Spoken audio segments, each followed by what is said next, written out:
Let me ask you, do you want to give into the sway or shift into someone you are not and risk the burnout and exhaustion? Or do you want to stay true to who you are as a form of self-care?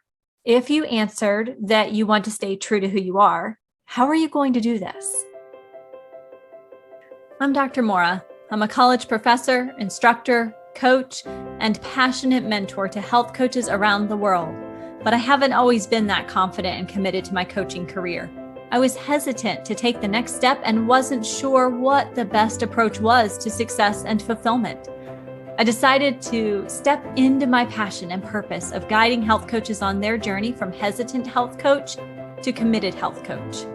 With a unique approach to coach growth, the Coaching Hive Blueprint combines creating a mindful vision with inspiring guidance and progress-driven learning.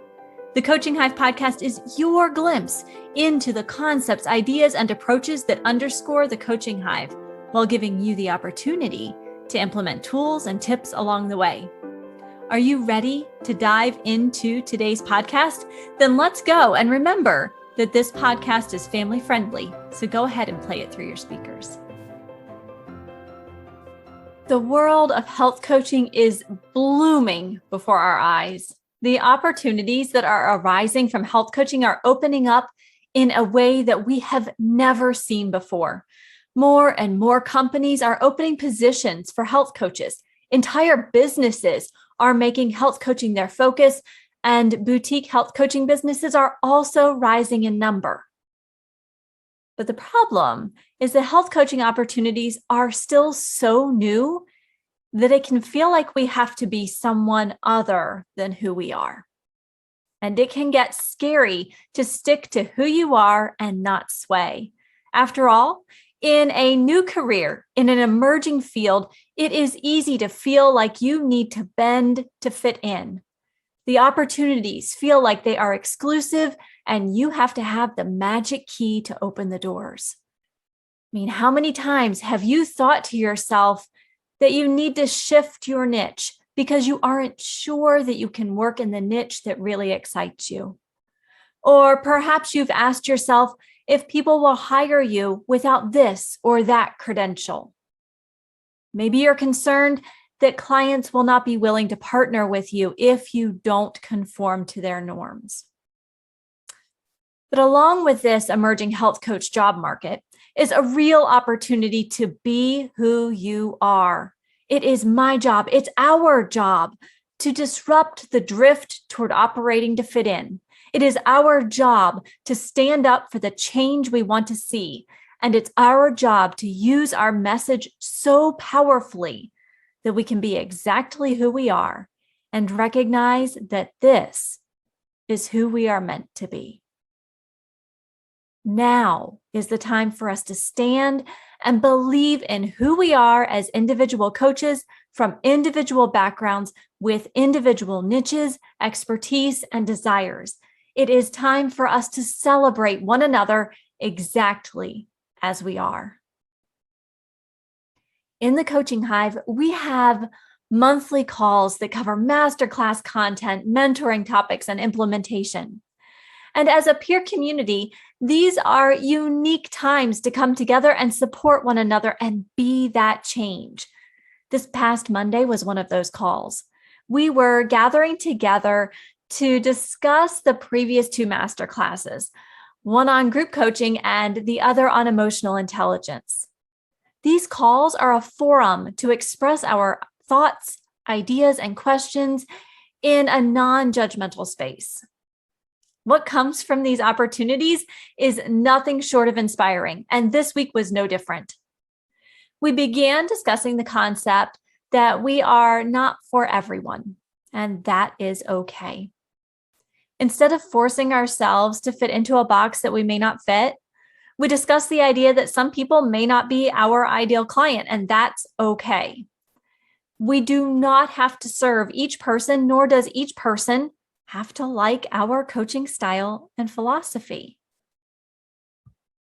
But what does this have to do with our September podcast theme of self-care?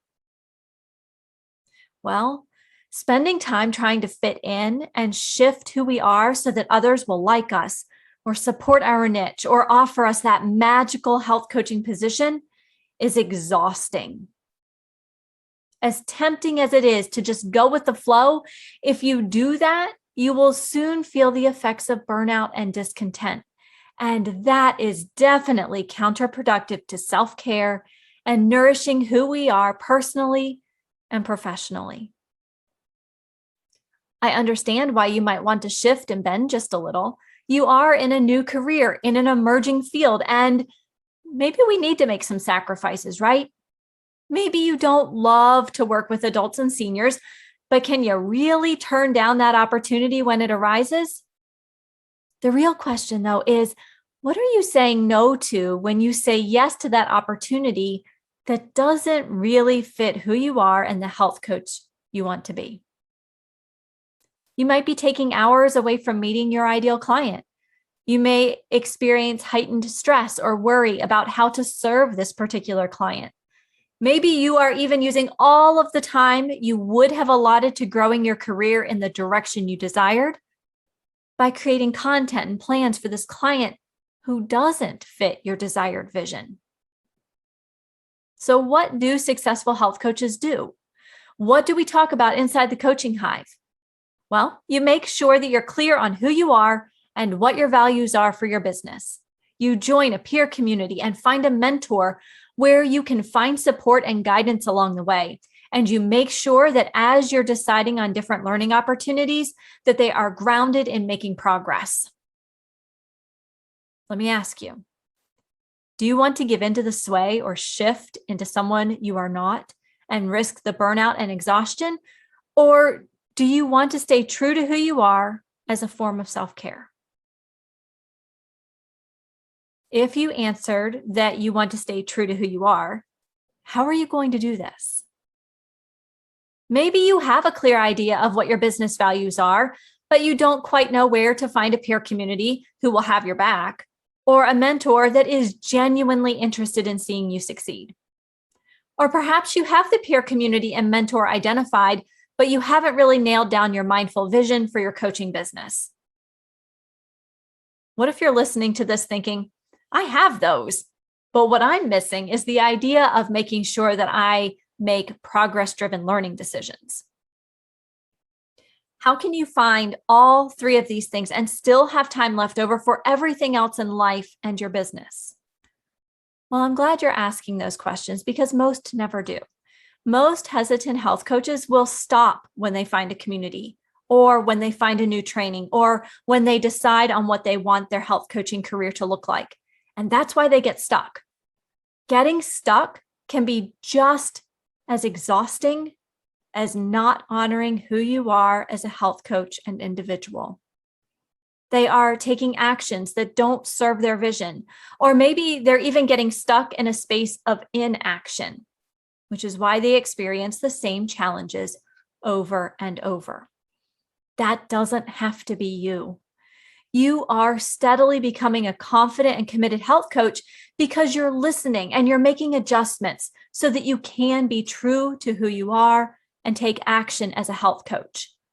So here it is, the way to stay true to who you are as a health coach while making progress and shedding that hesitation you might be feeling. Craft your mindful vision.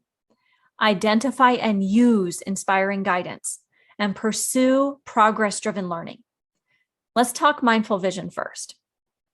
When you were a kid, say 5 or 6, did you worry about what others might think of your vision for that Lego build or that Play-Doh creation?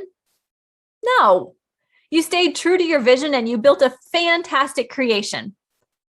Allowing someone to choose your coaching vision for you is like letting someone else pick out your clothes or your food or which hand to write with each day. When you are crafting your mindful vision, it is a mindful vision when it's grounded in your personal and business values. By grounding your vision, you are reducing the stress of accepting opportunities that don't align with your vision. This is self-care. By grounding your vision in your business values, you are ready to share without hesitation who you are and what you're doing as a health coach. This is self-care as you pursue your dreams more freely. By grounding your vision in your values, you have a unique opportunity to reach clients who might not otherwise be served in your community. Serving others is self-care. Let's take the identification and use of inspiring guidance next. I sometimes hear coaches say that they aren't confident enough or good enough yet to join a peer community or engage with a mentor. My question is, how will you know when you are confident or good enough? Where is that line? What happens if you continue to tell yourself that you aren't good enough or confident enough and it doesn't work out? Isn't that a waste of time, energy, and resources? What if instead you said from day one, I am confident and good enough to be a member of a peer community and learn from a mentor? What do you think will happen? Even if you quietly watch from the sidelines for a while, I can almost guarantee that your confidence and commitment will go up with the inspiration you will gain from these relationships. Confidence and commitments are supports to self-care. By leaning into the inspiring guidance of your peers and a mentor, you are going to find the safety and strength of social support. Social support is integral to self-care. By sharing your challenges with peers and a mentor, you have the opportunity to explore possibilities and grow your mindset. A growth mindset and willingness to explore is part of self-care. And that brings us to our third pillar, pursuing progress-driven learning opportunities. Are you aware that over $255 billion each year is spent on online education? And that was a number from 2017 from Thinkific. I can only imagine what it is in 2021 after the last 2 years. But this number tells us something really important. It tells us that many people are pursuing learning opportunities online. In what ways does this booming online education industry help us? The answer is that it doesn't, unless you are making decisions with progress in mind. Having a mindful vision and inspiring guidance will bring a lot of clarity to what learning opportunities to pursue. Now, you may be thinking, how is this self-care? Easy. When you are financially responsible with your learning, that's a form of self-care. You are saving more for a rainy day, emergencies, business growth, and even retirement. You are also making sure that you are taking action instead of getting on the hamster wheel of procrastination. Taking action, feeling that progress, and recognizing the joy this brings is self-care. And last, but certainly not least, when you set your intentions to pursue learning that will help you make progress, you have more time for the other important things in your life. You have more balance, and that is certainly at the heart and soul of self-care. So here we are. We've talked about being a health coach who is true to who you are. We have talked about the consequences of not following your unique path, and we've talked about the ways to follow your unique path with more ease, confidence, and commitment. Here's my last question for you. Which path will you choose? The one that is mired in hesitation, exhaustion, and burnout, or the one that leads to confidence and commitment as a health coach? If you are ready to be a confident and committed health coach, I invite you to join me inside the Coaching Hive as we put into action the 3 pillars of the Coaching Hive blueprint that we discussed today. Self-care and honoring who we are is at the core of the Coaching Hive, with mindful vision, inspiring guidance, and progress-driven learning. Until next week, I invite you to think about how your business practices can be adjusted to allow for more self-care today.